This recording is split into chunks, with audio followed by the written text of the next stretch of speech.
Coucou YouTube, c'est Guts. Aujourd'hui on se retrouve pour une petite vidéo siège Origin contre AF Solas et Orichill. Bon, on se rapproche gentiment de la fin de saison, on est pour l'instant toujours top 1 et là de toute évidence, vu le match-up on va le rester.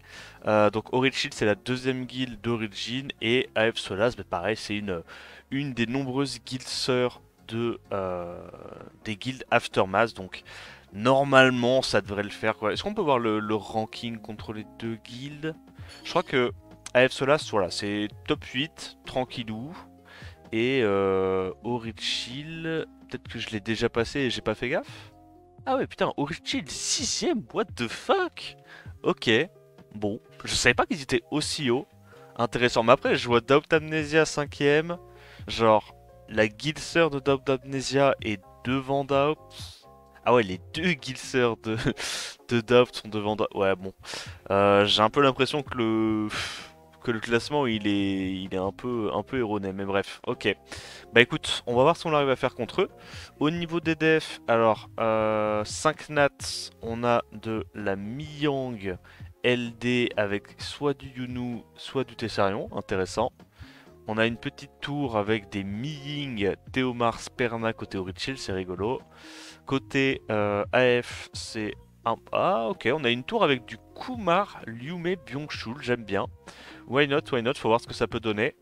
Et après sinon, bah, il y a de la classique avec plein de LD, donc de la Kiki et de la Neftis. Ok, bah écoute, on va voir ce qu'on arrive à faire contre eux, c'est parti.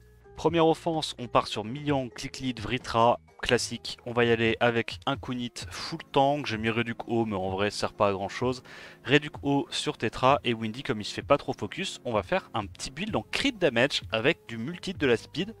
Et j'ai mis du destroy au cas où le combat dure trop longtemps. Comme ça, il y a quand même une épée de Damoclès au-dessus de l'adversaire. Je pense qu'on va aller juste focus la Miang en priorité, je dirais. Donc on prend le break def là-dessus. Tac.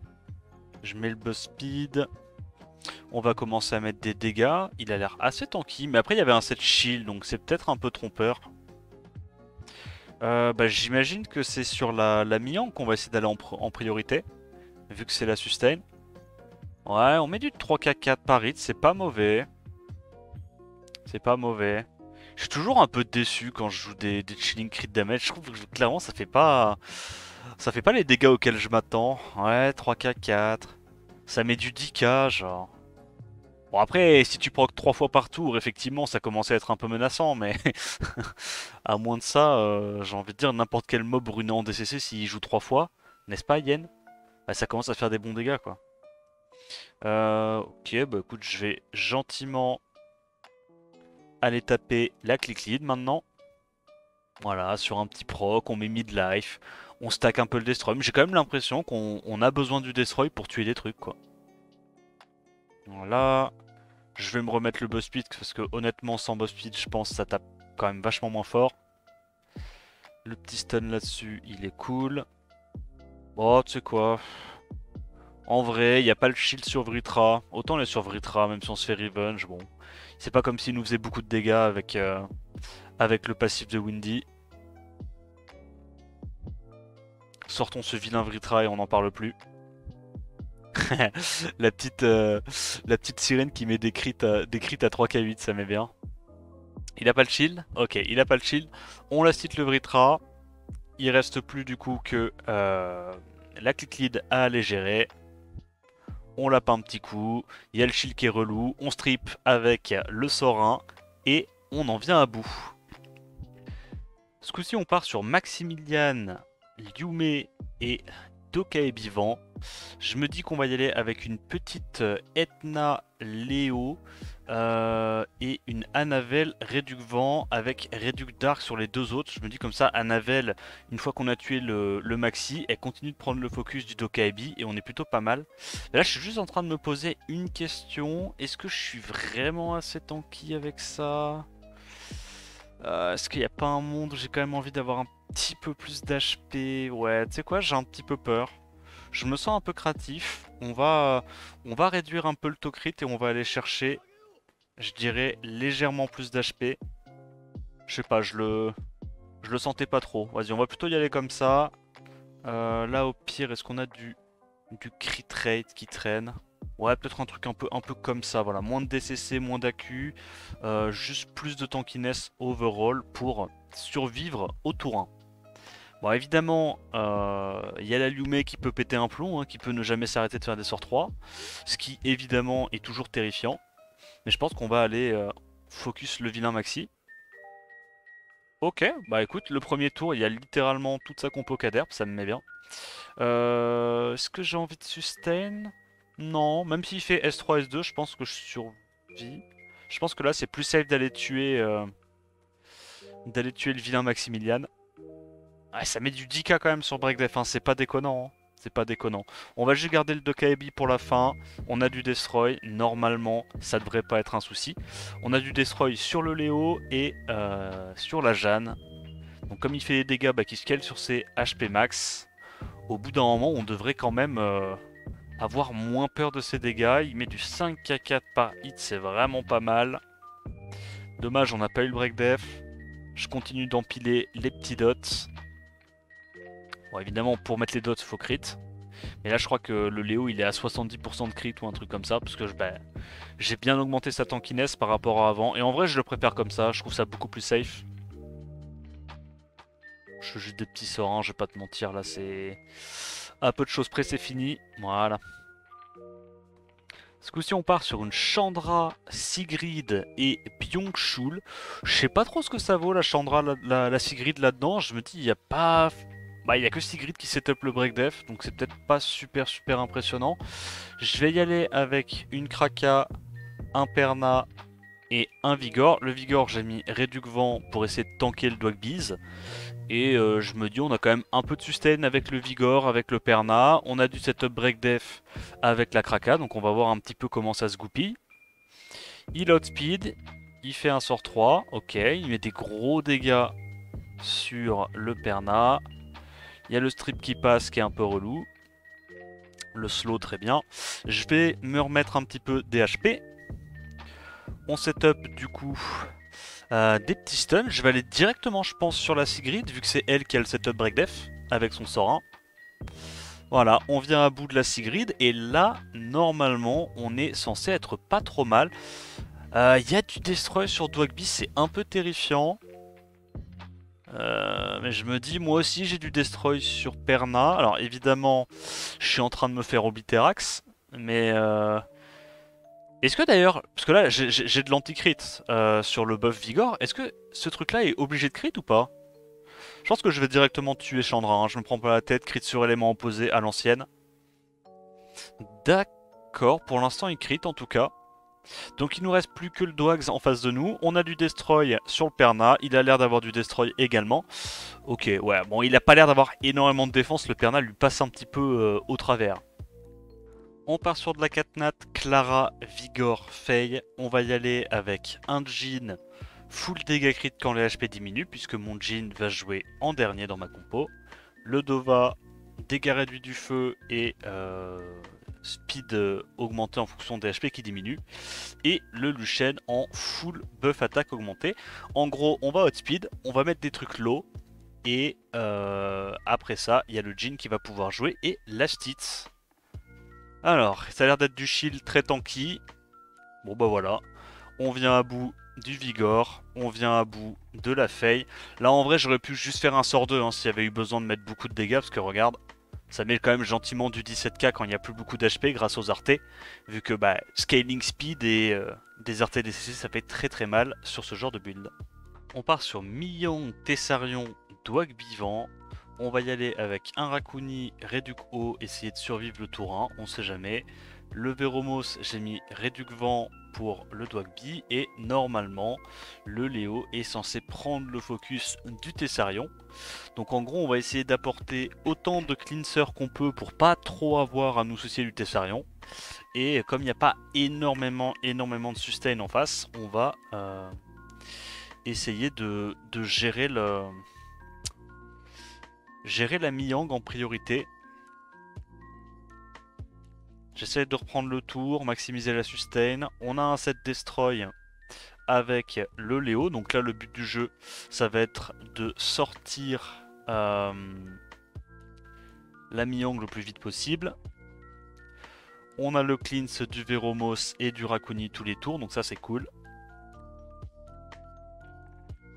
Je pense qu'on va juste donner un tour au Léo, continuer de mettre des sorts 1, essayer de mettre le plus de dégâts possible sur la mi-yang avec les petits dots.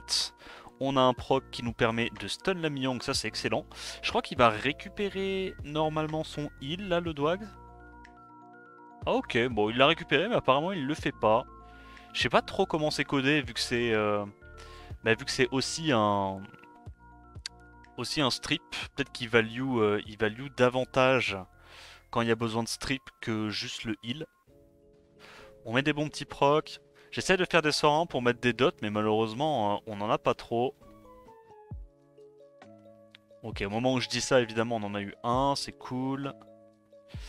La mi-yang normalement devrait mourir là-dessus et je dirais naïvement à ce stade-là qu'on n'est pas trop mal. On est full life. Il va y avoir beaucoup moins de sustain. Je dirais qu'il faut aller sur Tessarion en priorité. Ouais, je pense. Un petit Tessarion. J'ai pas envie de taper dessus avec Raccoon parce que je sais pas encore 100% si c'est en Revenge ou pas. En fait, j'ai pas regardé le T1, je me souviens pas s'il était en Will le Tessarion. Comme j'ai pas envie de trop prendre l'erreur, enfin prendre le risque, je me dis je vais taper avec les deux mobs qui peuvent mettre des dots, mais je vais essayer de pas taper avec mon Raccoon. Pas prendre trop de risques. On met les dots avec le Veromos. Bon évidemment on crit pas sur élément opposé, on a que 70%. Et comme ça je me dis si jamais il est en revenge, au cas où, bah au moins j'ai mon Raccoon qui peut cleanse et sauver le reste de ma team. Double résistance, is heal. En tout cas ce qui est sûr c'est que le Byung-Chul il est en destroy. On l'a vu, il stackait quand même pas mal le destroy avec ses sorts 2 en AOE. c'est vraiment l'offense qui prend une vie, bordel. L'offense est tellement lente. On va continuer d'aller là-dessus. Petit stun. Toujours pas. Petit dot. Toujours pas. Bon, il a pas l'air de revenge à ce stade-là. Je vais partir du principe qu'il est pas en revenge et que je peux y aller. Tu sais que là, vraiment, le seul truc qui fait des dégâts, j'ai l'impression, c'est les petits dots du Veromos. Hein. Genre, vraiment, je fais une énorme game de Toa. Et en vrai, mine de rien, ça a pas mal de sustain. Byung-Chul, c'est assez relou. Ok, on a eu un excellent proc. On a les petits stuns. Là, on a quand même beaucoup de dots qui sont sur sur le Tessarion. Est-ce qu'on arrive à en mettre un de plus? Non, dommage. Mais c'est pas grave, c'est pas grave. On devrait en venir à bout. Il aura pas le heal avant longtemps. On arrive à cleanse le Veromos. Ouais, c'est sûr et certain qu'il est pas en revenge. J'ai vu la quantité de fois qu'on l'a tapé. On vient à bout du Tessarion, il reste plus que le Byung-Chul, et là je me dis, tu vois, on a le Destroy avec Léo, on a les dots pour pouvoir, entre guillemets, passer à travers le passif de réduction de dégâts du Byung-Chul, et bah, j'ai essayé de mettre de la réduction vent justement pour ce scénario-là. Donc on maximise la sustain, on met juste des petits dots, alors évidemment, il a un awake de raise, donc j'imagine que c'est très facile de le build à Sandrez. Vu que le mob comme ça il peut être tanky, la totale. Ouais, vu la quantité de résist qu'il a, je pense qu'il est à 113. J'ai pas regardé combien d'accuracy j'avais sur le Veromos. Je pense que sur le Veromos, vu qu'il a Awake AQ, je dois avoir au moins 40, je dirais. Bon, dans tous les cas, on va continuer à stack le Destroy. Et ben, comme il est HP scanning, je me dis il y aura bien un moment où le Destroy va quand même réussir à réduire un peu ses dégâts. Ah, il sustain 9000, il proc. Ah, c'est vraiment fort hein, comme mob. Hein. C'est vraiment super fort. Dire qu'il fait ce boulot là en bruiser alors qu'en plus de ça c'est quasi impossible à cleave. Ouais, le mob est fort. Hein. Celui-là on va s'en manger un paquet au tournoi je pense. Hein. Il va falloir trouver un petit peu des counters d'ici là. Pour ce genre de petites conneries. On a les dots. Les HP sont diminués. Il va commencer à prendre des dégâts. Il proc pas. Je vais redonner le tour au Veromos. Et normalement... ok, Raccoon qui a l'air vraiment de vouloir finir le job lui-même. Voilà, ça passe tranquille. On part sur de la 5 nat, Mi-Ying, Théomars, Perna. On va y aller avec un Tessarion presque Capérez avec son passif. avec son lead, pardon. La Riley également avec beaucoup de raise et un petit Kinky bien tanky. Le tout avec un petit peu de multi pour faire des dégâts. On va voir si ça passe. On est contre 3 bruiseurs à passif. On est très tanky.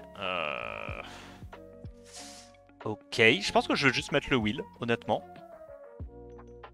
On va aller tuer, je dirais, le Perna en priorité.